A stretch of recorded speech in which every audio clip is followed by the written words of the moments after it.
Welcome to Slasher Sunday. It's been a while. We already recorded this review and it cut out early on, and I'm pissed off about it. And we also, the previous review before this for Grotesquerie also didn't take.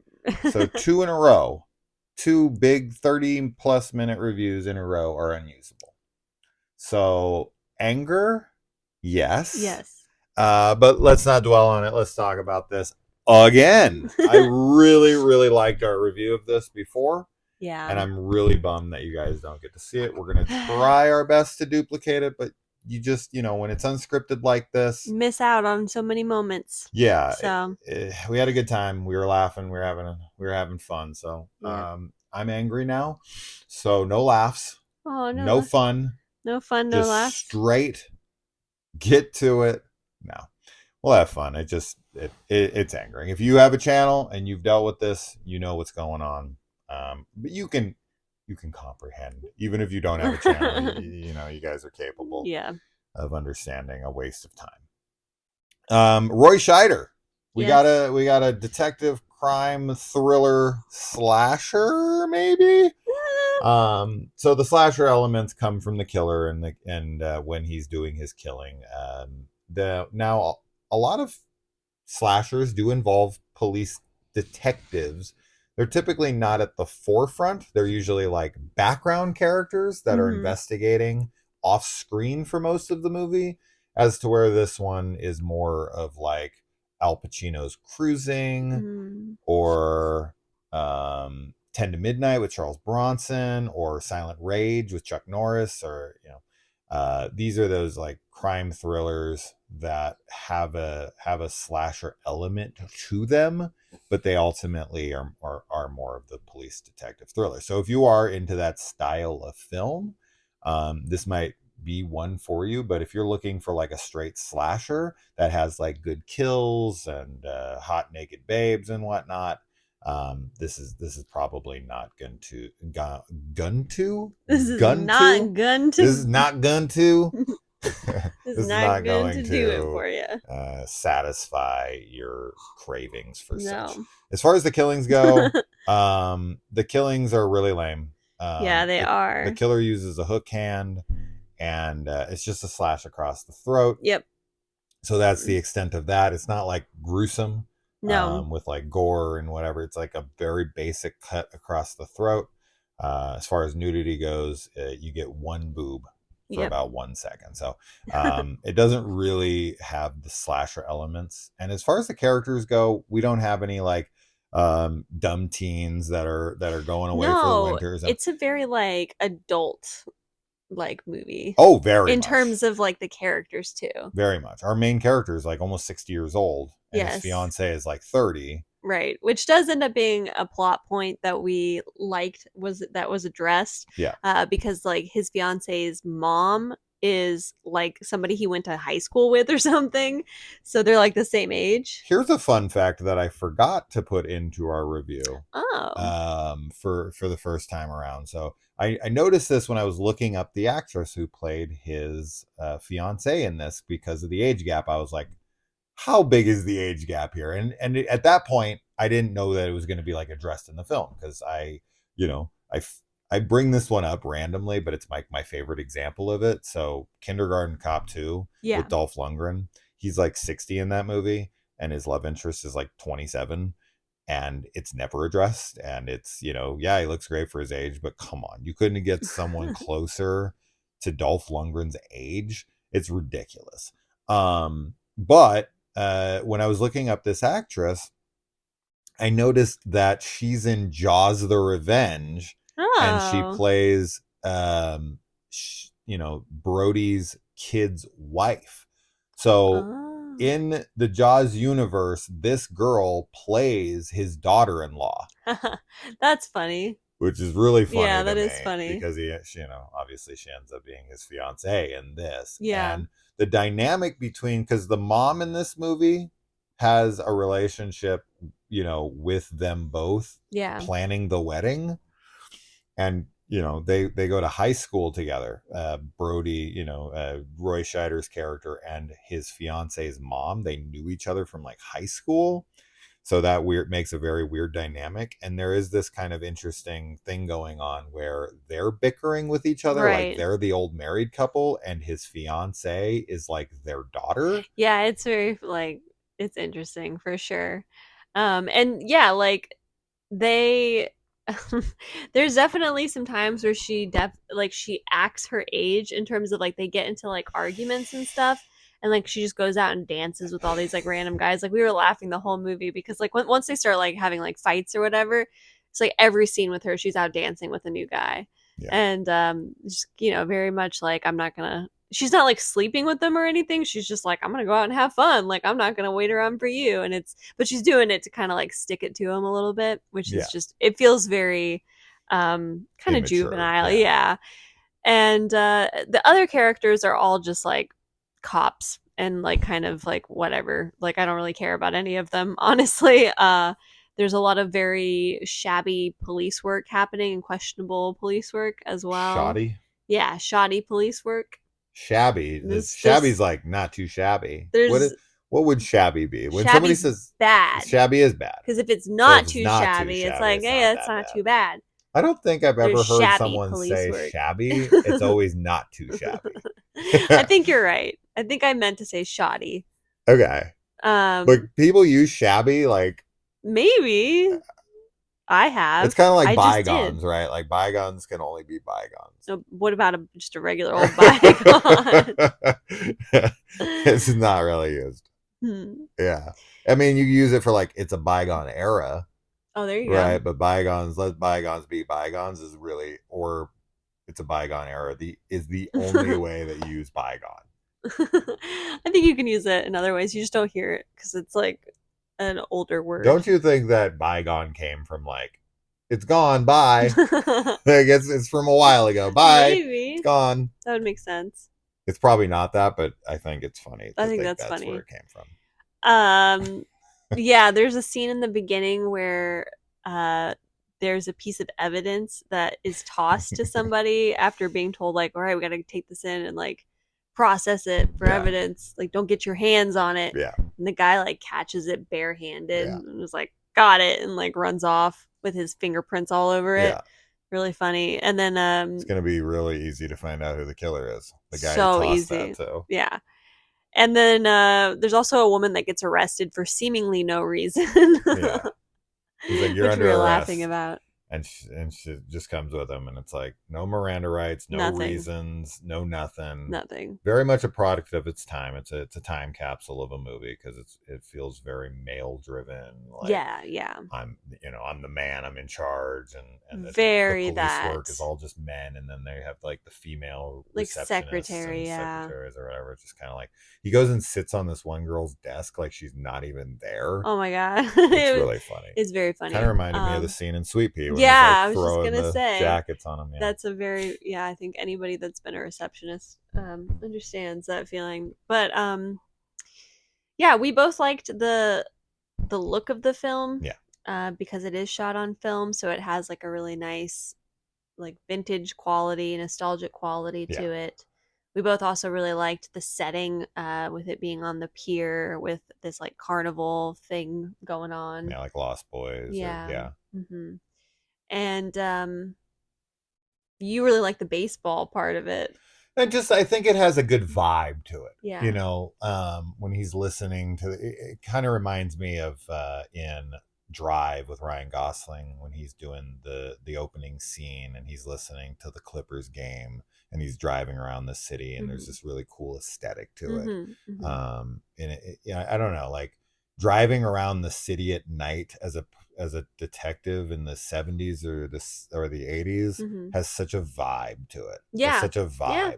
And this movie just has that vibe and the fact that baseball is centric to the plot, right? So like what's happening here is there's a pitcher who gets released from the team and gets into a car accident and loses his hand and he gets a hook for a hand. And the guy who replaces him, on the Astros, he's pissed off. And every time this guy wins a game for them, he kills someone, which as I had said in our previous review of this, this reminded me a lot of Ace Ventura: Pet Detective with Mm. Ray Finkel and him being disgruntled about Dan Marino, doing laces in instead of laces out. So he misses the big kick and it ruins his life. This has flavors of that, and I honestly want to believe that this is actually somewhat of an inspiration for whoever wrote Ace Ventura: Pet Detective. Finkel and Einhorn and Finkel. If anyone's seen the movie, you've definitely talked about Einhorn and Finkel way too many times in your life. But a lot of familiar faces in here. Lane Smith, who is the he it doesn't matter what their characters are in this. It's he is the opposing lawyer in My Mm. Cousin Vinny, which is like one of my very favorite like comedies ever. Paul Gleason from Breakfast Club is another detective in this, and then the killer is actually played by Rex Lynn, who I know from like Cliffhanger and so many other films. So there's a lot of familiar faces in here for sure, and it definitely has a great aesthetic to it if you love that crime thriller of the '80s. But the story overall, it just why it doesn't work is because there's no connectivity to it to make it make sense, right? It Yeah. all feels like happenstance and coincidence, Right. but the way that the character reacts in the end, it feels like it should be connected, right? So like once they find out that who the killer is, he like rushes to his fiance to save the day, but there's no reason he would think he was after her versus any other girl in the city. So it doesn't make any sense. And it's like, because there's this subplot going on where he thinks the killer is his partner or not, like another guy on the force. He thinks he's the pimp of this girl, who I think he secretly is the pimp of this girl. Mm. And they're like fighting over the case, and then like because he fights him, the other guy gets put on the case, and he thinks like the killer's been put on the case. I think there's that whole subplot of the movie, and it's like, okay, that's fine and all, but when it's obvious that it's this disgruntled pitcher guy, there's no reason for him to believe that he's going to go after his fiance. But there could easily be, right? Because they Mm. do make Roy Scheider's character a former baseball player. He was a Yeah. minor league baseball player that wanted to go pro, and I think he blew out his knee or something like that. I Mm-hmm. forget what happens to him, but I think that's what it is. Regardless, if he played with these guys, right, and he knew the killer, and the killer was like, he got with like, so the first victim is a prostitute, Yeah. and so with it being a prostitute, she doesn't have a direct link, right? But if they were to find out somewhere along the way that her last John of the night was one of the baseball players, or if she had had a reoccurring affair with this baseball player, right? That would actually make more sense because he would be playing the game that night. So why could he be fucking her? He's not fucking her in like the outfield, right? I'd watch if that was happening, because baseball's boring as shit to me. But if there were screwed prostitutes out there while playing, I'd be like, maybe I should watch this sport. But if we found out like she had a like a regular thing with this guy, and he was tracking down the women Mm-hmm. of the guys that he feels like screwed him over, Right. and he remembers like, oh shit, I remember this guy from minor league, like I fucked him over for his spot or whatever. Yeah. He might be going after my wife Sure, that would to give it the be, then he connection. would be like, oh shit, right? Yeah. And he could have Yeah. made some connection of like, I saw him. He was Yeah. lurking outside of my house. Like he is after my Yeah. girl. Something. This is very easy to connect because they make him a baseball player and he is mad at the baseball team. So why not make the girls he's going after linked to the baseball players? Sure. Yeah, no, I agree. I totally agree. Because I think, yeah, it doesn't really make sense. And it just, I don't know. Like, there's just, as you said, it just feels like it's all happenstance. Yeah. So, yeah, there's a really funny scene in here that we were laughing at where the fiance gets, it's when the killer's after her and she, like, is running away from him by just like walking to another from one crowded room to like a busy kitchen, like turning her back to him and not saying anything to anybody or confronting him. And then she goes out, like she just keeps like leaving into like less and less populated areas until she's out, like outside the building on the like whatever banister. I don't know what it is. The like little deck. The deck that's like outside the building, and she's like running around out there alone with him. Yeah. So she decides to start screaming dumb. and running when there's no one around. Yes. Yes. Very, really very dumb. funny. We were laughing at it so much. Yeah. Definitely one of the stupider like scenes, like runaway escape scenes that we've seen, I think, in a film.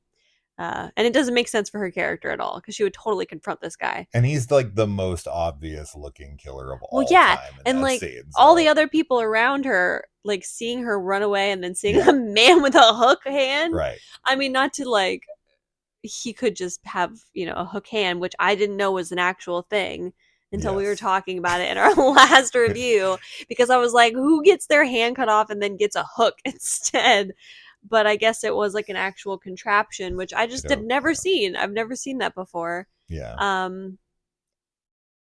But anyway, I still think that might be suspicious, because you would be like, why is she running away? Why is she acting weird? Yeah. It's a super silly movie. I mean, it is. Yeah. The detective work in this, it really comes down like the whole the case cracker is he's trying to figure out why the killer is attacking with his right hand, but is writing with his left hand. So he leaves these notes behind that says like best of luck, which I think is what was told to him when he's let go from the team. And so he leaves that behind as like a fuck you to the random women that he's killing for no reason. Like, why he's not going after the baseball players? They're like, we literally had nothing to do. I'm just going after women. But yeah, so he leaves that behind, and they're like, I don't understand. Like, why is he killing with his right and writing with his left? I mean, he could be ambidextrous. He definitely could. So that's a thing. There are ambidextrous people. Do they not know this? But also, it ends up being like, oh, because he had his right hand cut off, he uses that as a weapon, but because it's a hook, he can only write with his left hand. But I don't know how long he's been missing his hand, because it would take a while for you to adjust, so your handwriting would be garbage. Like when I try to write with my left hand, oh boy, it looks awful. It already looks bad with my right hand, but it's bad. It looks bad. I have extremely legible writing. Yes. I'll give myself that.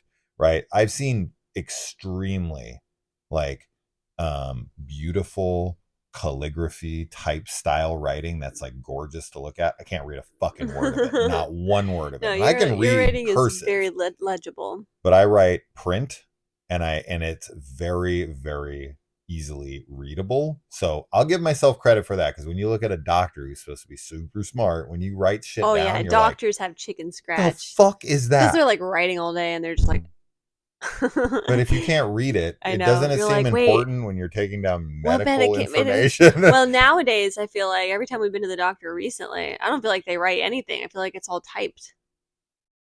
Well, they write like a computer. Oh yeah, they sit you know there what I mean? and type. Yeah. Whereas before, in the past, it was like they had like a clipboard with like your like notes or whatever, and they'd like, I don't know. Yeah, it's a silly movie. I think it was a fun like aesthetic watch, like for the vibe, as you said. But it's not a good slasher movie. It's an okay like thriller. But not a slasher. It's not a slasher film. Yeah. Even if it technically might be a slasher. I give it 1 boob out of 10. I give it 1 right hook out of 2. He's got a mean right hook. I'll give him that. Yeah. There you go. That's what I want. Cool poster. And it's cool to see Roy Scheider here. Plays the same character as always, but yeah, I dig it. I dig him. I dig the vibe. Yeah, I like some things about it, but overall as a slasher, it's terrible. Yeah, it's not a good slasher, but it's an okay 80s crime thriller with some cool aesthetics and a vibe. Yeah, a vibe that I dig. So I think that's it. Hopefully this one takes. Hopefully, Otherwise, I'm otherwise quitting the you will channel. never see this video. You'll never know You'll what never we know we think watched about this. night games. Night game. No S. Oh, night game. Yeah. We'll Night never games know what would we actually. think Yeah, about. because he only does it while they're having night games. Yeah. But night games. It's just night game. Night games actually makes more sense. Okay, night games. Yeah. I actually like night Renamed. games better. Yeah. Yeah. All right. All right. And they also, I don't know if the actor at the end, I don't know if that's an actual pitcher. I kind of felt like he it felt was. like he felt like like, an athlete actor. Yeah, I feel like somebody would that's like really into baseball be like, "Oh, that's." Yeah. They probably even say his name, but I don't know. Oh, they do. Oh, but he might not be his name in the movie. He might be like maybe a fake baseball player. I have a don't know why feeling they he would might be the actual like name. I don't know anything about sports. Because like in Ace Ventura, Dan Marino plays Dan Marino. But it feels like actors that act now. Like we just watched Grotesquerie and Travis Kelce's in it, and he's good. Yeah. And there's been other actors, like Dave Bautista from the WWF is really good. He's fantastic. And The Rock, I really like for as some well. reason a lot of wrestling guys can do acting. But there's a lot of sports figures now that get into acting, and I feel like they're getting better coaching. I think that they have like a way of maybe, I don't know, showing them past movies and being like, sports acting is, if you've ever seen Space Jam. Yeah, I was gonna say, because there's like, I feel like there was a time where like the point was that they weren't actors. So it was like, we want them to just be like the people. But they're that they're like the people. So that they're just like, no. I mean, I know what you're saying. Like, we want everyone to be like, oh, that's that person. And like, just them to be a horrible actor because it's like a fourth wall break kind of a thing. Yeah. But now they like want them to be like not only a cameo or like a little Easter egg or whatever, but also like be able to act a little bit. You know who gives the best performance? Who? Is Reggie Jackson in basketball. I don't have your fucking ball. I like basketball. That's actually Trey Parker that says that line, but it's really funny. That's a really fun scene with a famous athlete. So anyway. Yeah. And this is good. This is actually probably a better review than the first one. I actually had more fun here. Oh, good. Because I laughed a bunch and you were like no laughter. None. Actually, let's take it up. Let's re-record. I don't know how much you did really laugh. Let's re-record. No. Because I said no fun. I'm going to bed. You're not going to bed. It's only 9:40. We're going to watch another Sweet Pea. All right. All right, guys. I don't tell her what to do, just so that we're clear. She has a full autonomy over everything in her life. Don't take the end of this as like, help. Just blinking.